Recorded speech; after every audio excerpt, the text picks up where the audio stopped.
Hello everyone, welcome back to another video.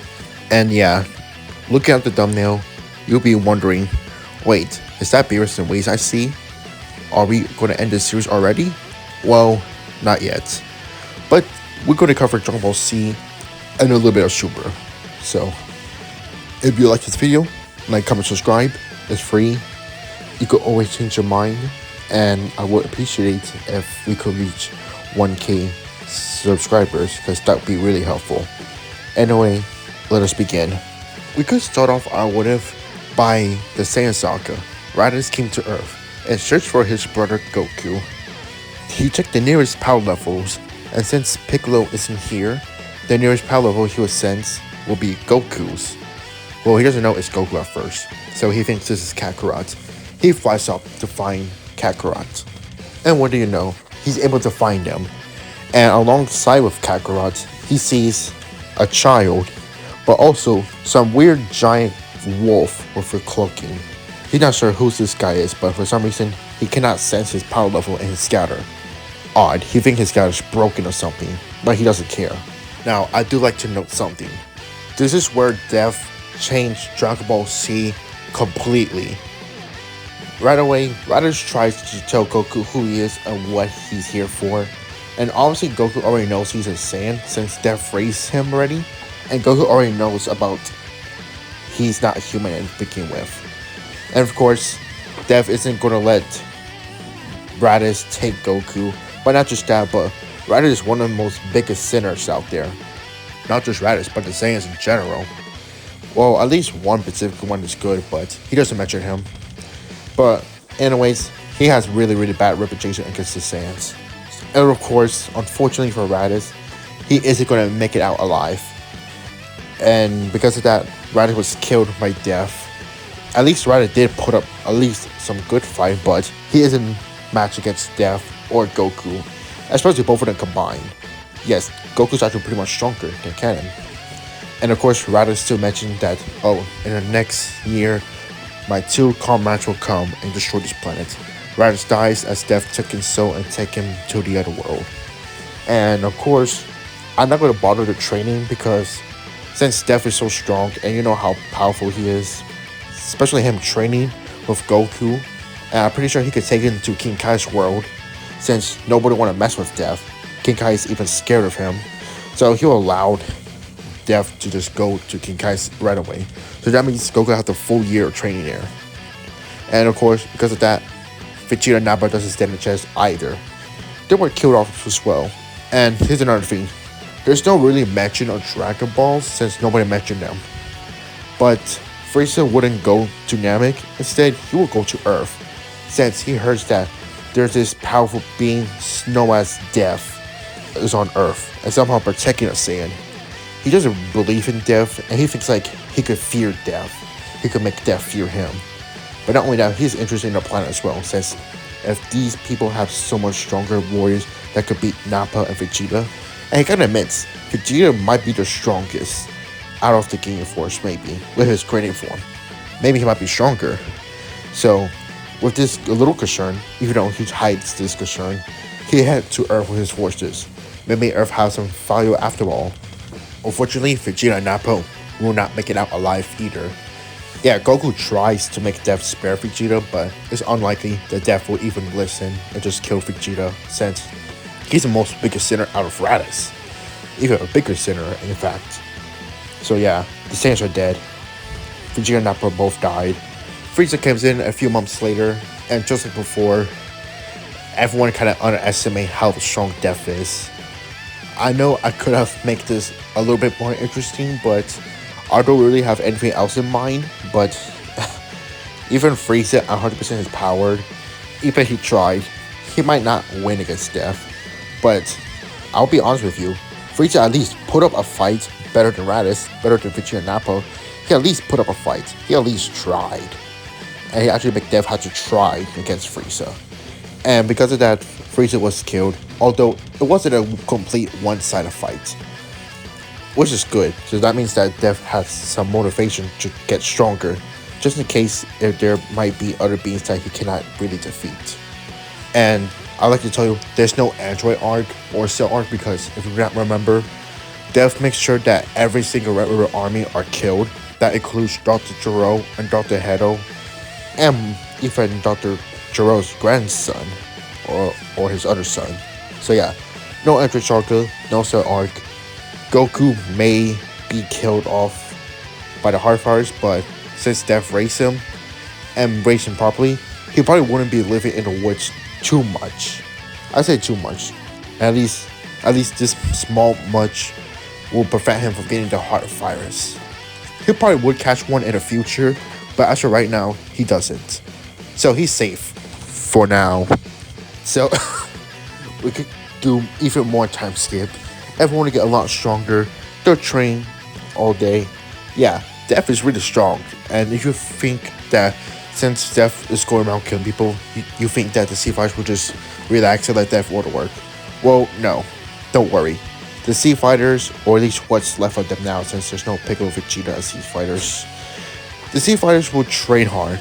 If anything, Death motivates them. They want to be stronger than Death one day, if that's even possible. I mean, Goku would try. He's a Saiyan. He want to try it. Gohan never trains, unfortunately, so he never becomes a fighter. Instead, Gohan becomes a scholar like he always wanted to be. And I'll say Yamcha will go back with Bulma, finally, giving birth to Trunks. Goten will still be born, don't worry. And Trunks and Goten will be fighters, because they like to fight. And Krillin, Tien, Yamcha, they will continue to train. So, everyone will begin to train, make sure they get stronger, so that way, if Death isn't around, they can protect themselves, because they want to prove themselves that they don't need Death's help. And the next arc will be the Buu Saga, and similar before, Death could appear anywhere, so that means he will just appear behind Bobby and Dabura and just decapitate them. And let's be honest, let's say that Dabura able to at least expect the Deaths coming, and he's able to fight blow to blow with him. Death versus Dabura, who will win? Well, you may say Death will win, and you might be correct. Although, it's not as one-sided as you think it is again. This time, it's completely equalized. Yes, this time this battle is equal, because in this version, Dabura knows who Death is. I mean, he would have some knowledge about him, right? And since he knows about how strong he is, he might train before he even got possessed by Babidi. So he's actually stronger than Canon, and have more variety of magic. However, that wouldn't help him much against Death, and he would eventually kill Dabura. Which means Buu's egg would never be hatched. And yeah, if you realize that, I just skipped 3 arcs.